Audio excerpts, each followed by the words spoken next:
get better blocks. Potentially, everyone's built a little differently. So let's call it hammer grip. More power. Might be better block for you. Then there's the saber grip, which is thumb control. Typically, they say it's more control. I prefer the hammer grip. You can experiment with those grips. They have their own limitations, depending on your wrist. Okay.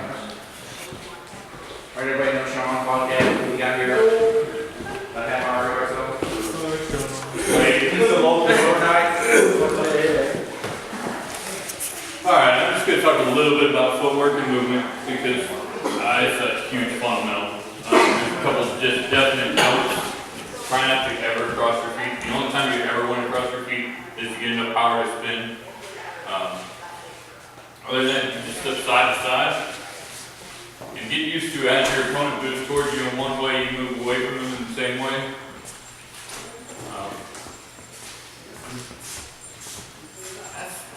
There's not very much to do footwork. But stay on the balls of your feet, don't stay planted, and you can watch somebody when you're fighting.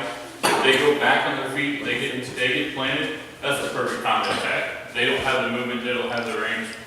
One of my tricks, personal tricks, if you get tripped up in your footwork, you come into somebody and you miss your step, you stand long, throw a couple of attacks out there, just get your sword in front of you, swinging towards them, at them. That'll keep them from trying to return to you while you get your footwork back. Keeps you active and them on the defensive side.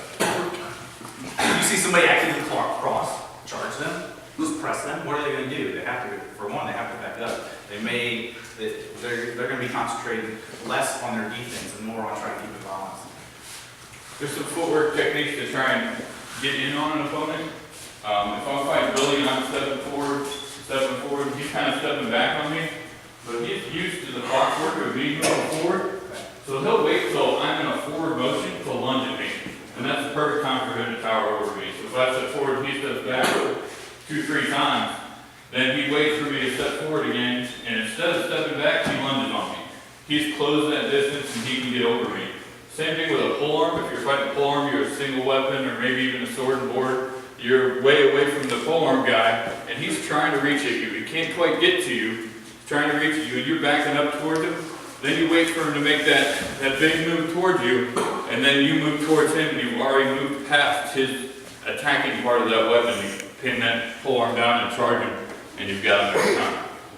Think about the movement of people and knowing when they're coming in if you want to close that gap. Same thing works on the ditch field. If this is my opponent and we're on a ditch field, most people walk to the ditch line and they wait until they get to a combat place, which is about right here. So if me and him are walking towards each other, this is the fight line.